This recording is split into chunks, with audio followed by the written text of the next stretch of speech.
saat ini itu yang terjadi, fenomena yang terjadi ya, bahwasanya kita kekurangan nilai, kita kekurangan suri tauladan yang muncul saat ini khususnya di tengah-tengah masyarakat kita. Mas Agusta Danang, Anda sebagai seorang yang sudah cukup lama berkecimpung di dunia pendidikan, mencermati fenomena seperti itu bagaimana?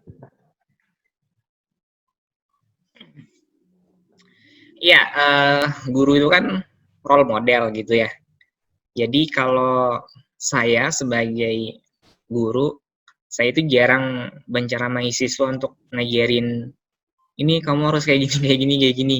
Karena saya lebih ke, ya saya bisa dilihat nggak misalnya dari etik saya kayak gitu ke mereka, atas kerja saya bagaimana. Misalnya saya datang tepat waktu, saya mengerjakan penuh integritas, saya jujur dan sebagainya, itu biar mereka sendiri yang melihat dari apa yang saya lakukan daripada sekedar apa yang saya katakan ke mereka kayak gitu. Jadi kalau di kelas itu saya tidak terlalu banyak memberi nasihat melalui apa ya, mereka saya tidak menenggelamkan mereka dengan kata-kata mutiara saya kayak gitu, karena nggak pandai berkata-kata juga. Jadi silakan ya lihat etik saya kayak gitu gimana, apakah saya misalnya saya ini jarang masuk kelas nggak, saya ini ngajarnya gimana, saya ini berintegritas nggak, saya lebih ke situ sih. Jadi mereka yang melihat saya daripada saya ceramahin kadang, karena melihat kan mereka ini kan generasi Z ya. Sekarang yang diajari kita kan milenial, sekarang ya kita milenial.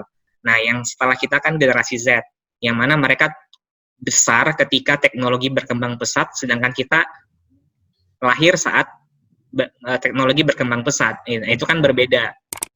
Nah, mereka kan tumbuh dalam sosial media yang bisa memberikan menjadi toksik buat mereka. Nah, itu tentu saja akan berbeda sehingga kita tidak bisa menyamaratakan pendidikan yang kita dapat dulu dengan sekarang yang generasi Z ini dapat.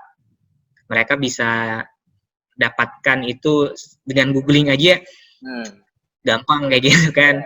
Kita ngasih tugas misalnya, kita ngasih PR, mereka googling mereka pakai Brandly, mereka pakai mungkin banyak startup pendidikan kayak gitu. Itu mudah sekali bagi mereka kayak gitu. Nah itu kan tentu saja ada tantangan-tantangan tersendiri kayak gitu bagi kita. Nah kalau ini kan dari perspektif saya sebagai guru biasa kayak gitu. Nah, dan tantangan ini juga akan menjadi tantangan lebih besar lagi buat sekolah, khususnya kayak Mas Aji sebagai kepala sekolah, maupun Mas Noval yang sekarang mahasiswa. Walaupun nanti saya nggak tahu Mas Novalnya ini teknik bakal jadi ke pendidikan, kalau jadi dosen ya itu kan pendidikan juga ya. Iya benar. Ya. Baik, saya sambung sekarang ke Mas Abdul Aziz ya. Mas Abdul Aziz, Anda sebagai seorang kepala sekolah saat ini ada di posisi seperti saat ini tentu menjadi suatu capaian yang luar biasa. Tapi yang saya tangkap tadi dari penjelasan Anda, saya menangkap ada satu hal yang unik bisa dikatakan. Anda sudah menerapkan yang namanya kemerdekaan belajar atau merdeka belajar sebetulnya. Dengan membebaskan bagaimana sistem itu berjalan di sekolah Anda. Menyambung tadi dengan pertanyaan saya yang saya sampaikan ke Mas Danang.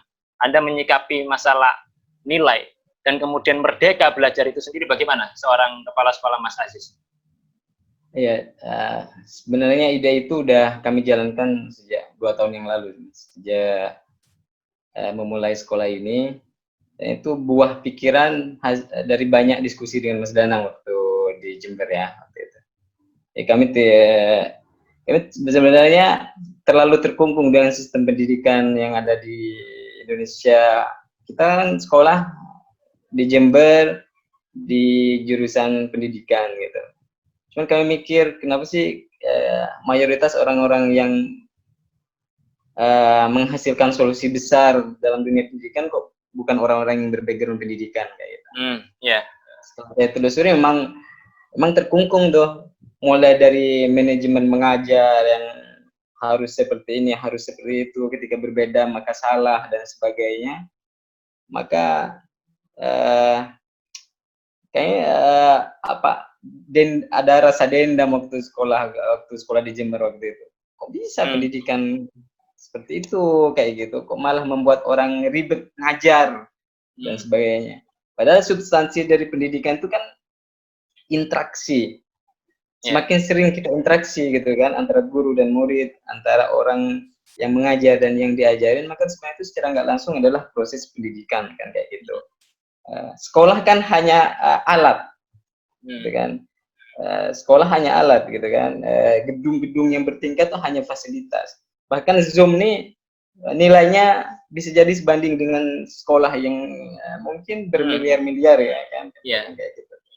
Sedangkan substansinya ada di dua faktor, yaitu guru, murid, dan interaksi antara keduanya. Ketika interaksi antara guru dan murid berkualitas, maka insya Allah hasilnya juga akan berkualitas. Walaupun dia belajar di tanah lapang, misal. Bisa jadi kayak gitu. Asal dengan jaminan antara ada kemauan dari murid, ada willing yang kuat, ada keikhlasan yang tinggi dari pengajar, dan tentunya berdasar pada keikhlasan, keistiqomahan, akhlak yang baik seperti yang disampaikan Mas Danang. Jadi tentu apa yang saya lakukan sekarang ini banyak buah dari hasil diskusi, dari hasil pemikiran, ataupun pengaruh dari banyak diskusi dengan Mas Danang itu di kampus ya. Jadi sekarang saya terapkan di dunia kerja, di sekolah-sekolah. Dan saya rasa orang-orang seperti Mas Danang nih ada 20 aja di UNES itu, nanti alumninya bakal banyak yang insya Allah akan memiliki dampak kebaikan buat banyak. Baik, sepertinya sesi perbincangan kali ini saling lempar pujian ini antara dua tokoh senior di UNED mengajar.